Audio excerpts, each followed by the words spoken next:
ada sebuah agenda di mana semua itu running dalam waktu yang berdekatan Mhm. dan proses koordinasi itu harus benar-benar matang.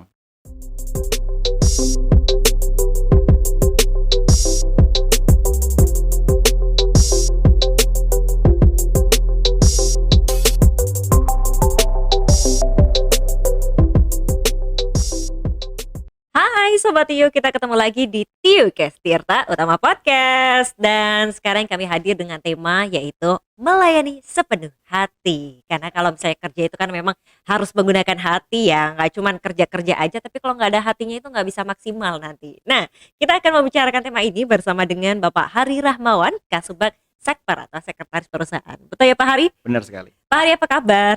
Alhamdulillah baik-baik saja. Oke, sehat ya Pak ya? Sehat alhamdulillah. Ini kalau kita ngomongin soal sekretaris perusahaan, kalau saya bayangin tuh cewek-cewek gitu, Oh, ternyata enggak ya? Sudah berapa lama Pak di bagian ini? saya running posisi sekretaris perusahaan itu setahun lebih, berarti terhitung berapa ya? 23 hari. Oh, setahun lebih 23 hari, pas banget ya? Masih fresh lah, masih baru Oh, hitungannya di sini. fresh from the oven. Oke, sama ini lagi tadi. Saya tertarik, biasanya kan katanya Ya, pasti hubungannya dengan cewek ya, ya, perempuan ya. Nah, heeh. FYI aja. Sebagai informasi kemarin ketika saya apply di sini Bu, saingan saya perempuan semua, hanya saya yang Oke. cowok. Iya. Oh, dan Gitu. kenapa akhirnya yang terpilih malahan? Nah, itu yang masih jadi misteri. Pertimbangannya apa kan saya juga belum tahu gitu. Tapi Heeh, alhamdulillah saya bisa join dan berkarya di sini seperti itu. oke. Dan kira-kira kalau dari Pak Hari sendiri, apa poin yang kemudian membuat percaya diri bisa diterima dan benar-benar diterima akhirnya? Benar-benar diterima di sini ya. Mhm, Jadi mungkin saya akan flashback dulu sebelum kita bahas lebih jauh ke situ. mhm, Saya sempat join di 2 perusahaan sebelum join di sini ya, itu semua bergerak di bidang marketing, mhm, sales and marketing. Nah, di situ saya diasah untuk menjadi seorang pribadi yang bisa beradaptasi dengan lingkungan dengan cepat, mhm, kemudian juga bisa mengenali karakter teman-teman ataupun lingkungan baru kita. mhm. Karena kan kalau posisi saya dulu kan, saya menjadi ujung tombak perusahaan juga ya. Dunia marketing kan tidak tidak lepas dari bagaimana kita membina dengan klien. Nah, mau gak mau, saya dan tim saya waktu itu dituntut untuk kamu harus cepat untuk bisa beradaptasi atau akrab dengan klien. Nah, itu yang dalam sudut pandang saya menjadi modal utama saya Mhm. ketika join di Tirta Utama, seperti itu. Oke, baiklah dan kemudian ketika sudah bergabung, Mhm. bagaimana rasanya menjadi bagian dari Tirta Utama? Mmm, nano-nano sih kalau saya bilang. Nano-nano, banyak Yes, rasanya? banyak rasanya. Yang pasti gini, ada perbedaan mendasar mendasar ketika saya join di Tirta Utama. Karena sebelumnya saya murni di swasta, Mhm, company swasta. Dan di sini kan masih berhubungan dengan instansi pemerintah. Karena kan mhm, kita semi plat merah BUMD ya, mhm. Badan Usaha Milik Daerah. Dalam hal ini yang punya itu provinsi. Nah, cara menangani klien atau rekanan itu juga beda. Oke. Kalau istilahnya kan stakeholder ya, Mhm, pemangku kepentingan ya. Nah, di mhm, situ kan tidak mungkin saya menggunakan cara-cara ketika di perusahaan sebelumnya. mhm, Meskipun itu bisa jadi salah satu apa ya, bukan kebijakan jatuhnya, keuntungan saya untuk mhm, menggali ataupun mendekati klien lebih cepat, kayak mhm. gitu. Oke, baik. Jadi ternyata dalam pelayanannya pun treatment-nya harus masing-masing berbeda ya? Masing-masing berbeda karena memang ini Mhm. 2 entitas yang berbeda. Kalau stakeholder di bidang plat merah seperti ini, Mhm. BUMD emang seperti apa sih? Jadi ada ada kalau saya membaginya itu ada 2. Mhm, Stakeholder internal dan juga eksternal. Kalau yang eksternal itu saya bisa katakan off taker, PDAM yang menjadi rekan bisnis kita. mhm, Tapi kalau yang internal tuh ada beberapa.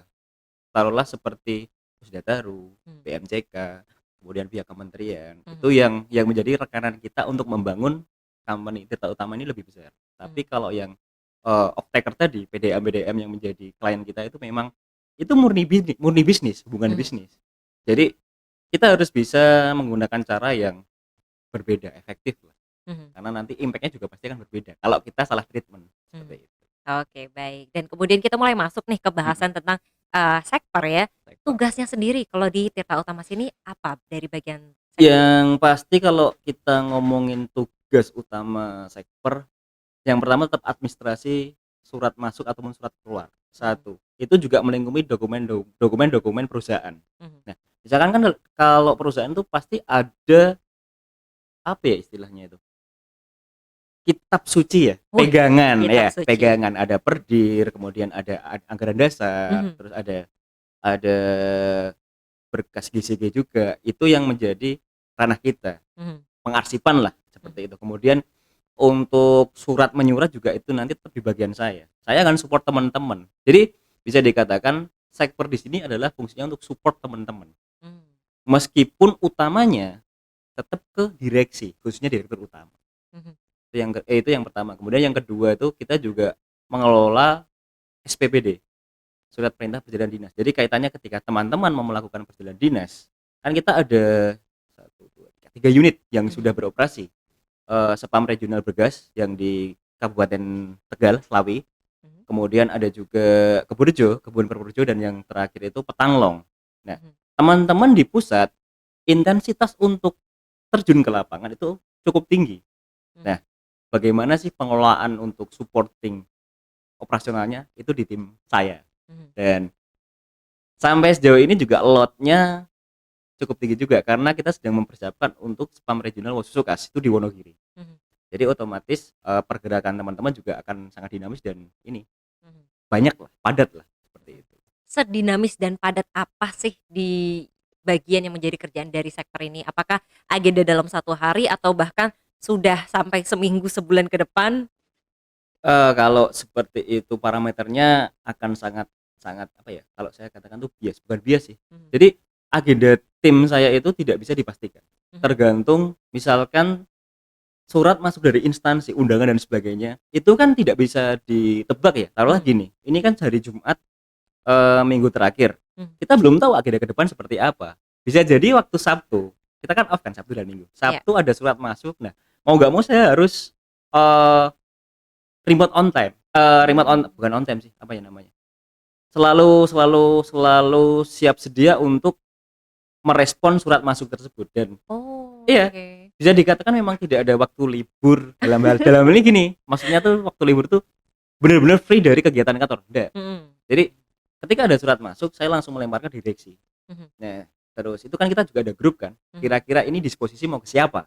mhm, Karena kalau Eee, taruhlah agendanya untuk Senin, hari Senin ya. mhm, Kalau kita menunggu sampai hari Senin, itu pasti akan kelabakan, iya, seperti itu. Kemudian, apalagi ya, kita tetap harus keep in touch, mhm, khususnya dengan kalau saya kan secara struktural kan langsung ke direktur utama. mhm, Jadi, Sabtu Minggu pun saya masih berkontak dengan beliau, mhm, kaitannya dengan disposisi sebuah agenda. mhm, Apalagi agenda-agenda yang punya impact yang besar. mhm, Misalkan dengan Kementerian PUPR ya, karena memang rekanan utama kita kan dengan Kementerian PUPR. mhm, Kan tidak jarang juga dari mereka mengagendakan ada kunjungan lapangan. mhm, Kita harus bisa memprepare sebagus mungkin, se-entertain mungkin supaya tercipta kesan yang bagus juga. Karena kan mmm, ya kita tidak menutup mata kalau service yang diberikan ya cuma asal-asalan saja kan jatuhnya kan bad image juga buat kita. mhm. Seperti itu. Oke, ini ternyata berarti ya Sabtu Minggu bukan berarti libur tanpa kerjaan ya? Ya. Dan Libur tapi tetap mikir kerjaan. saya pikir juga bukan hanya saya sih, Iya, teman-teman yang lain juga pasti merasakan. karena itu memang sudah menjadi bagian dari tanggung jawab Ya, ya, walaupun sudah nanti benar. baru dilaksanakan di hari Senin, tapi ya memang prepare-nya dari hari sebelumnya begitu ya. Yes, benar Oke, sekali. dan kemudian pernah nggak ada momen di mana kemudian ada banyak agenda yang ternyata ini pengaruhnya besar-besar semua nih, bagaimana cara menentukan prioritasnya? Ada kalau itu, saya juga gak menutup mata, memang ada dan sering Iya, kali ya. rasanya pengen membelah diri kan? Benar sekali. Nah, saya jadi ingat waktu saya masih di sini sendiri belum ada tim yang melengkapi divisi saya, kalau saya bilang divisi ya. Mmm, Jadi ada sebuah agenda di mana semua itu running dalam waktu yang berdekatan mhm, dan proses koordinasi itu harus benar-benar matang. Mau nggak mau saya harus bisa memberikan advice kepada direksi bahwa, "Oh, agenda ini bisa dibagikan atau didelegasikan kepada bagian ini. mhm, Terus agenda yang ini kita bisa menghadiri, Pak, atau 3 direksi itu bisa di-switch. Bapak, direktur utama ke agenda A, direktur teknik ke agenda B, saya ke agenda direktur umum ke agenda C," seperti itu. mhm, Tapi memang, eee, peak kalau saya bilang ya, peak season ya, itu pernah terjadi ketika kita harus mendampingi teman-teman Komisi C ke Jakarta. mhm, Itu benar-benar apa ya, perlu persiapan yang sangat matang dan hektik juga. Tapi mhm, ketika kita melihat result-nya ya alhamdulillah ternyata sambutan ataupun bukan ungkapan sih, maksudnya dari teman-teman yang kita bawa pun gak ada komplain. Mhm. Jadi mereka bisa saya katakan, oh cukup puas dengan cara kita membawa diri juga mengentertain mereka, Mhm. seperti itu. Oke, ternyata tidak sesimpel itu ya. Benar. Baik, dan tadi kan menarik nih ada peak season-nya ya ternyata. Itu Yes. biasanya di bulan-bulan apa atau menjelang ada peringatan apa gitu? Kalau itu tidak bisa apa ya, Prediksi? tidak bisa terprediksi, bener. Jadi nggak ada pola yang pasti. Oh, Karena oke. kan kita nggak tahu dari sekian banyak stakeholder yang berkaitan dengan kita, Mhm, mereka ada agenda kemana aja kan kita nggak tahu. Biasanya notifikasi dari instansi yang bersangkutan itu paling telat itu 3 hari. Bahkan ada yang sehari sebelumnya itu baru mengasihkan surat. mhm, Nah, mau nggak mau kan kita dituntut berpikir cepat. mhm, Ini gimana caranya kita bisa memanage ataupun mengelola acara supaya menarik, berkesan, dan bisa memberikan impact yang bagus mhm, atau faktor positif ke kita, mhm. seperti itu. Nggak Oke. jarang itu terjadi. Dan kemudian dalam menyiapkan agenda-agenda itu apa saja sih yang dilakukan oleh, sekper? Apakah kan kadang ada SPPD, Mhm. apa segala macam itu perintilan-perintilannya apa sih? Yang pasti saya harus kalau kita ngomongin SPPD ya, Mhm, perjalanan dinas ya, saya harus tahu dulu schedule dari teman-teman. mhm, Jadi kemarin juga saya sudah bikin semacam format Google dokumen kan, mhm, misalkan untuk 1 minggu. Jadi rentang waktunya 1 minggu. 1 minggu sebelum itu teman-teman sudah harus mengisi form itu. mhm, Jadi saya bisa memetakan kebutuhan tim ini kemana, hari apa, berapa hari. mhm, Karena kalau itu tidak dipetakan dengan baik, pasti akan crowded dan jatuhnya malah tidak berjalan mulus semuanya. Tidak mhm, hanya satu pihak ya, mhm, semuanya. Itu satu. Kemudian yang kedua, eh, proses koordinasi dengan direksi ya, karena memang secara struktural saya langsung ke direktur utama. Itu mhm, menjadi hal yang penting. mhm, Jangan sampai hal ini terlewat. Karena kadang-kadang kan ketika kita melakukan hal A atau B dan itu mhm, tidak sesuai dengan ekspektasi dari direksi, itu akan bisa menjadi problem. mhm, Kok bisa kamu merancang sebuah acara atau mempersiapkan sebuah acara itu tidak matang? mhm, Jadi ada bukan pameo sih, apa yang namanya, istilah yang sering dipakai di sini ya, mhm, preparation make perfect. mhm, Jadi tolok ukur sebelum acara itu ketika kamu bersiap, preparasinya sudah matang, insya Allah itu akan berbanding lurus dengan hasil, mhm. gitu. Oke, baik. Ini satu quotes yang harus kita ingat-ingat ya, Mhm, preparation makes perfect. yes, Karena ya dengan persiapan itu berarti kita akan lebih dekat dengan hasil yang semakin sempurna ya. benar. Dan kemudian, tadi itu kan setelah kita mengetahui tentang persiapan dari agenda, kebutuhan dadakan itu ada nggak? Karena tadi kan paling nggak seminggu atau berapa hari begitu ya, pernah nggak ada yang tiba-tiba ya harus hari itu gitu? Saya pernah mengalami ketika kita menyiapkan materi RUPS. Mhm, Nah, taruhlah ini sebagai contoh aja ya, pelaksanaan di hari Senin, jam 9 pagi. Kita sudah ini kalau dalam sudut pandang saya ya, sudah merasa matang bahwa materi sudah oke, kemudian persiapan perintilan itu sudah oke juga. Nah, mhm, menjelang hari H, menjelang jam 9 hari Senin itu ada revisi terkait materi, dan itu menjadi pelajaran yang penting juga bagi saya. mhm, Ternyata pada saat kondisi genting atau hektik itu teman-teman bisa bahu-membahu saling mengisi. Oh, ini yang harus kita kerjakan. A. Setelah itu kita baru mengancik ke proses kedua, B. mhm, Dan ternyata dengan kondisi tersebut kita juga masih bisa berkegiatan dengan baik mhm, dan resultnya juga bagus. Itu saya masih ingat posisi RUPS ketika awal bulan puasa mhm, tahunan itu. mhm. Oke, baik. Jadi anggapan-anggapan bahwa persiapan dadakan itu sangat jarang, itu mungkin bukan tidak berguna sih, tidak ada di sini. Sering kali Mmm, halnya seperti itu. mhm, mhm, Karena kembali lagi ketika persiapan matang itu menjadi poin penting di sini. mhm. Seperti itu. Oke, baiklah. Jadi kembali lagi setiap kapan saja ya, Kapan saja. sedia, harus selalu sedia. Iya. Dan kemudian tadi kan disebutkan bahwa pernah sendirian begitu ya, Mhm. belum punya tim. Belum punya. Nah, itu gimana ceritanya ketika harus menjadi seorang diri one man show begitu ya, semuanya ditangani sendiri sampai akhir kemudian, punya staff Oh, akhirnya begitu ya? jadi gini, posisi sekper di sini kan bisa dikatakan sebagai posisi yang baru juga. Mhm. Seingat saya itu baru ada di tahun 2020, Oh, ya oke. kan. Nah, saya masuk di medio 2021, Mhm, bulan September. Posisi saya masuk itu sekper masih vakum. Dulu ada yang ngisi, tapi dia double job. Mhm. Nah, saya masuk posisi kosong, mau tidak mau saya harus meneruskan apa yang sudah ada.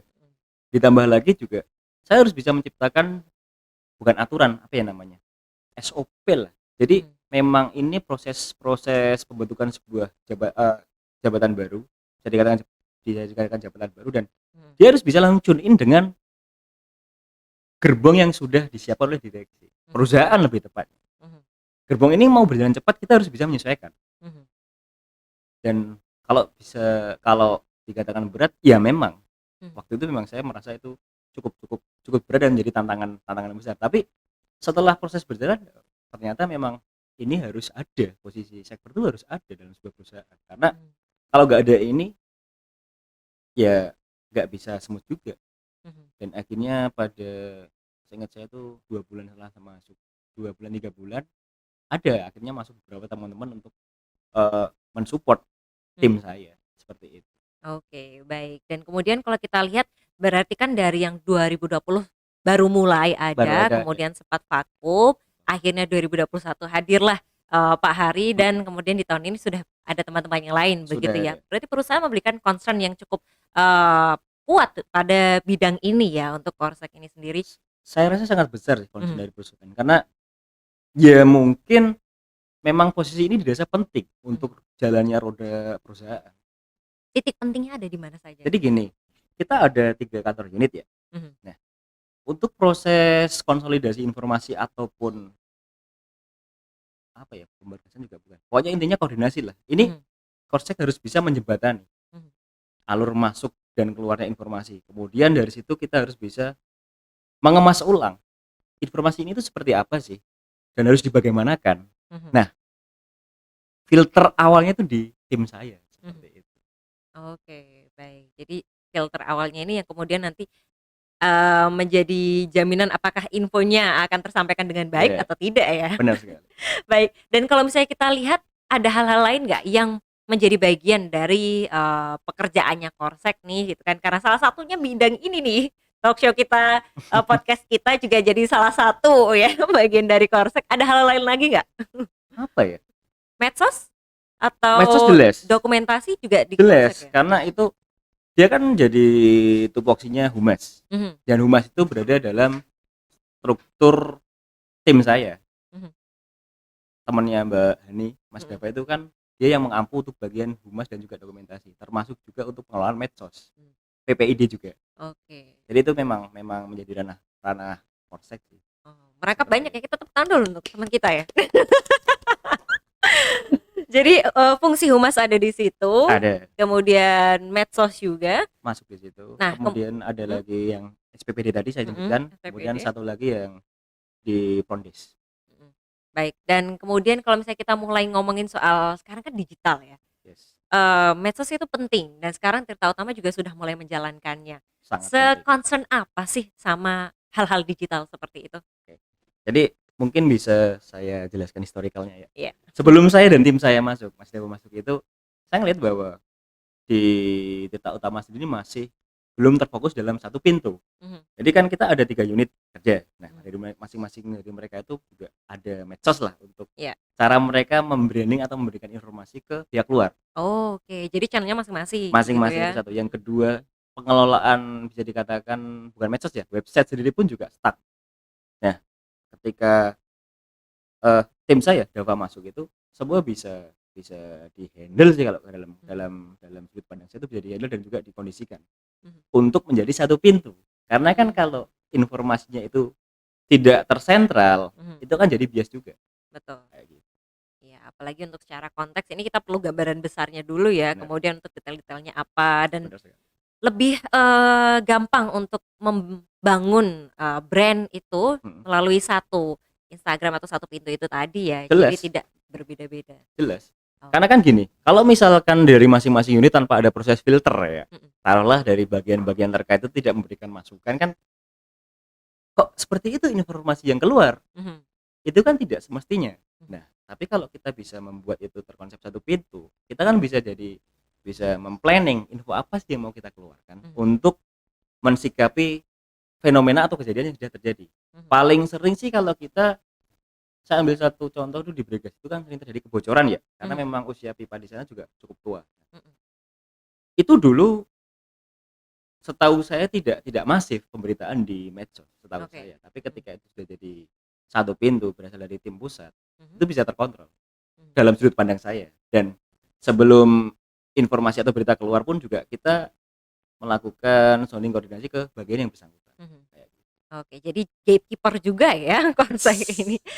Kalau urusan sama media, sering juga ya berarti? Media. Sejauh saya berkarir di sini, saya malah belum pernah berurusan dengan Mhm. media. Oke. Tapi saya pernah menghadirkan sih, maksudnya media pun saya hadirkan dalam sebuah acara pun dia langsung go show dengan direksi. Mhm. Jadi fungsi saya hanya mengkoordinasikan bahwa ini ada teman-teman media yang akan melakukan peliputan. Mhm. Tapi pada prosesnya proses untuk apa ya? Interview itu Mhm. langsung dari direksi. Oke, baik. Itu Karena seingat saya tuh 2 kali. mhm, 2 kali. karena ada pemangku kepentingannya di situ langsung. Nah, setelah jadi langsung tembak gitu Heeh, aja. oke, baiklah. Dan ini untuk pertanyaan terakhir, ada pengalaman-pengalaman menarik gak yang bisa di-share ke kita? Pengalaman menarik ya. Oh iya, tadi sempat saya singgung juga ya. Mhm. Ketika kita harus mendampingi rekan-rekan dari Komisi C DPR provinsi. Mhm. Waktu itu kita ada acara FGD dan juga kunjungan ke Kementerian Marves, Mhm. Maritim dan Investasi ya. Nah, Mhm. kita bawa rombongan hampir 40 orang. Oke, banyak ya? Cukup banyak, cukup banyak dan preparasi itu tidak jauh-jauh hari. Jadi 2 mingguan seingat saya itu. Kita harus Mhm. bisa menyiapkan A, B, C, D sampai Z supaya acara itu bisa berlangsung sesuai dengan ekspektasi kita ya. Mhm. Eee, di sana ya saya jadi nggak enak juga nih kalau buka-bukaan ya. Gimana sih kita gimana sih rasanya mengkoordinasi sebegitu banyak orang Mhm. yang notabene juga dia memiliki jabatan dan pengaruh, tapi Mhm. kita harus bisa mengusahakan tetap dalam komando dan keinginan kita, Mhm. tidak keluar dari jalur. Oke. Eee, saya waktu itu berangkat duluan, harus prepare di sana, persiapan kan acara di Kalau Jakarta. jadi tim advance dulu ya? Jadi Yes, IO-nya, jadi LO-nya. bener sekali dan itu acara di Jakarta, Oke. bukan di Semarang. Mhm. Jadi tanggung jawabnya akan sangat berbeda, Iya. rasa atmosfernya juga berbeda. Mhm. Ya, bener-bener kalau bisa dikatakan under pressure, ya. Mhm. Fisik harus prima, ya. Mhm. Cuma fokus tidak boleh lepas. Wis, gitu Heh, ya. Bener-bener luar biasa sekali dalam melayani ya. sepenuh hati. Sepenuh hati gak nih? Ya harus penuh hati dong. Iya. Kita sudah masuk di sini, kita sudah taken kontrak, Heeh, kita juga menerima reward dari sini. heeh. Ya kalau kita bekerja setengah-setengah ya, saya pikir hasilnya juga gak akan maksimal. Seperti Oke, itu. jadi bisa dilihat ketika kita merasakan bahwa hasilnya maksimal dari apa yang diberikan, ya itu karena dilakukan dengan hati, Benar begitu sekali. ya. Baik, terima kasih banyak Pak Hari atas share-nya ke kita. Semoga nantinya dari bagian sektor pun juga bisa semakin berkembang, Amin, amin. kinerjanya semakin baik dan memberikan kontribusi bagi perusahaan. Amin insya Allah. Baik, dan selanjutnya buat Sobat Tio jangan lupa untuk saksikan terus episode-episode kita lainnya dengan tema menarik lainnya hanya di YouTube channel Tirta Utama. Saya Hani, Pak Hari, dan juga teman-teman pamit. Sampai ketemu lagi. Dadah!